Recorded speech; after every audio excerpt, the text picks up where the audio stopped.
October 3rd, 2024, Psychology class, Professor Christian Marius Indris. This class is kind of strange because the teacher is strange. Nice guy, but a bit shy, as if he's more suited for research than presentations. One of the students asked about the files on Canvas because they're still not uploaded. I have no idea what will be on the test. I hope it's not just all about Freud, because for the first 3 classes, that's all it's been about. Damn, this man just asked a room full of first-year bachelor students if they're experts on the teacher's online platform. God help us. We're starting the lesson presumably with a YouTube video from School of Life. The title of the video, Psychotherapy, Donald Winnicott. We're 10 minutes after the 2 o'clock start time and haven't begun. With the projector on, he seems to be struggling so much with PowerPoint that the girl behind me offered to help him. I'm convinced psychology is a scam. 2:15 p.m. Let's begin. Oh great, more Freud. We're talking about the psychoanalyst Anna Freud, Sigmund's daughter, born in 1895. Grew up in father's shadow, wanted to be a teacher, ended up a shrink. Major contributions, ego psychology, defense mechanisms, and developmental lines. She was also a pioneer in child psychology. Her goal was to strengthen the child's ego. Her important theory is that attachment to caregivers, or lack thereof, influences child development. She also focused on resilience, overcoming childhood trauma to develop healthily. He mentioned the Hampstead War Nurseries, a place that cared for children affected by war. Did she found the place? I don't know. She had beef with another lady named Melanie Klein. Tangent from the teacher time. Did you know Lucian Freud, Sigmund's grandson, was a famous gay painter? Vital info. Anyway, video time. School of Life. Teach us about Anna Freud. Video paused for point on sublimation, channeling negative experiences to positivity. Apparently, sadists become surgeons because it's socially permissible to inflict pain. So Anna was analyzed by her father, a big no-no, and she never had a boyfriend. She took care of her father on his deathbed.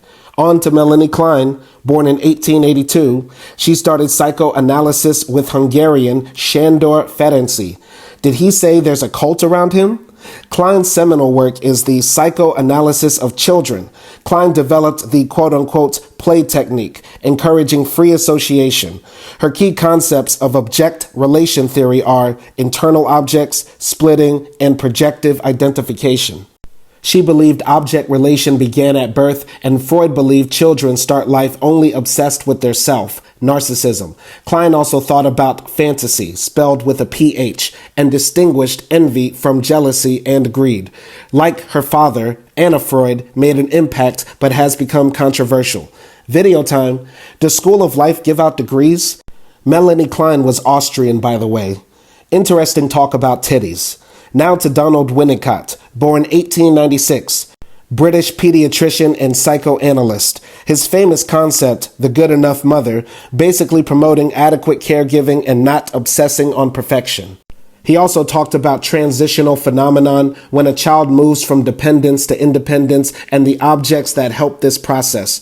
More for your head top, true self and false self, the capacity to be alone, and the holding environment. Holding refers to the capacity to hold in emotions and reflect. Play and creativity, according to him, is essential for discovering the true self, finding therapeutic benefits in art. Video time again. Why'd I pay tuition when I could just pay for YouTube Premium? The narrator's voice in the video can cure insomnia. Basically, Winnicott said, let your kids be bad as fuck and don't try to corral them. Are we on Jacques Lacan now? Nope. John Bowlby, father of attachment theory. Born in 1907, we have another Brit. Attachment is a biological need that ensures survival of the species. The quality of attachment in early life influences later development. Infants form different types of attachment to different caregivers. These different experiences in early life influence personal relationships later. He did an experiment with Mary Ainsworth to test his theories called the quote-unquote strange situation procedure. He believed attachment was an evolutionary development. Will this be the last video? Does the university pay royalties to School of Life? Well, technology has failed Professor Christian again. Coming around full circle, like the start of class, the computer is not working. Some people have the worst luck. Notes from the undergrad. Chapter 2, Simon Hill.